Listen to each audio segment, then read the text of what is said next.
বন্ধুরা, একদিন একটা রাক্ষসের বাচ্চা আকাশ দিয়ে উড়তে উড়তে একটা ডাব নিয়ে যাচ্ছিল, কিন্তু রাক্ষসের বাচ্চার হাত থেকে ডাবটা হঠাৎ আকাশ থেকে নিচের দিকে পড়ে যায়। অন্যদিকে টুনির ছানা ডুগডুগি তার বাড়িতে খেলা করছিল, কিন্তু হঠাৎ সেই ডাবটি ডুগডুগির মাথায় এসে পড়ে এবং ডুগডুগি সেখানেই মারা যায়। তার কিছুক্ষণ পরে ডুগডুগির মা টুনি বাড়িতে এবং এসে দেখে যে তার ছানা ডাব পড়ে মারা গেছে। এই দেখে টুনি খুব কান্নাকাটি করতে থাকে। টুনির কান্নাকাটি দেখে সেখানে উপস্থিত হয় সেই বনের বনপরী। বন্ধুরা, জঙ্গলের মধ্যে একটা প্রাচীন কুয়া ছিল। যে ওই কুয়াতে জল খেতে যেত, সেই কুয়া থেকে একটা আশ্চর্যকর হাত বেরিয়ে আসতো এবং সেই হাতটি তার ভৌতিক শক্তি দ্বারা তাদেরকে সেই কুয়ার মধ্যে ঢুকিয়ে নিত। একদিন টুনটুনি পাখির ছানা ওই রাস্তা দিয়ে যাচ্ছিল। যেতে যেতে টুনটুনি পাখির ছানার খুব জল তৃষ্ণা পায় এবং টুনটুনি পাখির ছানা ওই কুয়োর মধ্যে জল খেতে যায়। টুনটুনি পাখির ছানা যেই সেখানে জল খাওয়ার জন্য যায়, তখনই ওই কুয়োর মধ্যে থেকে হাতটি বেরিয়ে আসে এবং তাকে ওই কুয়োর মধ্যে তার জাদু শক্তির মাধ্যমে ঢুকিয়ে নেয়। এবং অন্যদিকে টোনা পাখির বাড়ি আসতে অনেক দেরি হচ্ছে বলে তার মা অনেক চিন্তিত হয়ে পড়ে এবং এক সাধু বাবাকে নিয়ে সেই কুয়োর কাছে যায়। বন্ধুরা, একদিন একটা ডাইনি একটা বাচ্চাকে ধরে নিয়ে এসে নদীর জলে ফেলে দেয় এবং সেই বাচ্চাটি নদীর জলে ভাসতে ভাসতে চলে যায়। কিন্তু অন্যদিকে টুনি তার বাসায় বসে সব ঘটনাটি দেখছিল এবং টুনি তখন বলে, এই ডাইনিটা দেখছি তো কোনো মায়া দয়া নেই, একটা শিশু এনে জলে ফেলে দিয়েছে, আমাকে শিশুটাকে বাঁচাতেই হবে।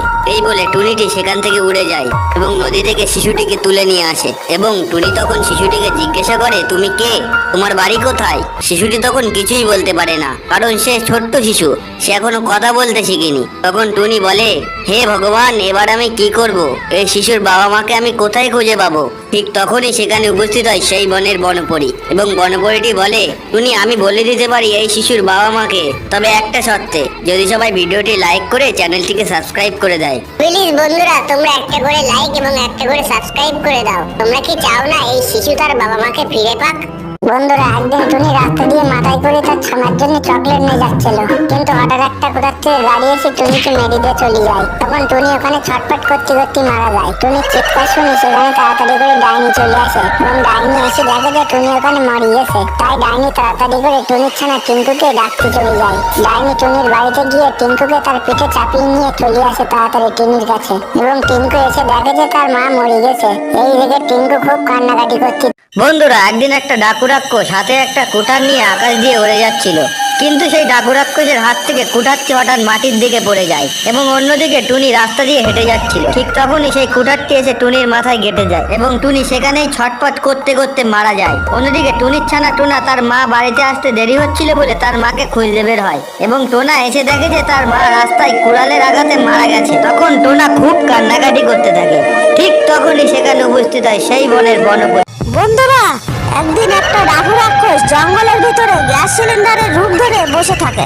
তারপর ওই গ্যাস সিলিন্ডারের পাশ দিয়ে যেই যেত, সেই ওখানে একটা বিস্ফোরণে মারা যেত। একদিন টুনি আর টোনা ওই সিলিন্ডারের পাশ দিয়ে যাচ্ছিল, তখন টোনা হঠাৎ একটা বিস্ফোরণে ভস্ম হয়ে গেল। এই দেখে টুনি তখন খুব ভয় পেয়ে গেল এবং একটা সাধু বাবার কাছে গেল এবং তখন সাধু বাবার কাছে গিয়ে সব ঘটনা খুলে বলল। তখন সাধু বাবাটি তার দৈব শক্তি দিয়ে বুঝতে পারলো যে সেই সিলিন্ডারের মধ্যে একটা ডাকু রাক্ষস বসে আছে। তাই তখন সাধু বাবাটি টুনিকে বলে, টুনি, ওই গ্যাস সিলিন্ডারের মধ্যে একটা ডাকু রাক্ষস বসে আছে। কুসুমপুর জঙ্গলে টুনি তার ছোট্ট ছানাকে নিয়ে থাকতো। একদিন মাঝরাতে টুনির একটা ছানা জানালা দিয়ে তার মায়ের গলার আওয়াজ শুনতে পায়। টুনটুন, মা টুনটুন, এসো, বাইরে এসো মা। টুনটুনি তখন তার মায়ের আওয়াজ মনে করে বাইরে যেতে চায়। টুনটুনি যখন বাইরে যাওয়ার জন্য দরজার কাছে আসে, তখনই তার মা সামনে গিয়ে দাঁড়ায় আর টুনটুনিকে ঘরের ভেতরে ঢুকিয়ে নেয় আর বলে, টুনটুন, তুই এত রাত্রে বাইরে যাচ্ছিস কেন?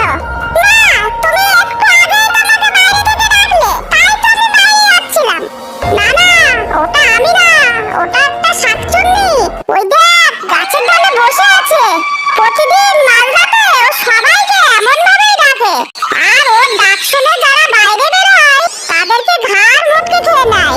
এই ডাইনি তখনই এই জঙ্গল ছেড়ে যাবে যখন সবাই ভিডিওটিকে লাইক করে চ্যানেলটিকে সাবস্ক্রাইব করে দেবে।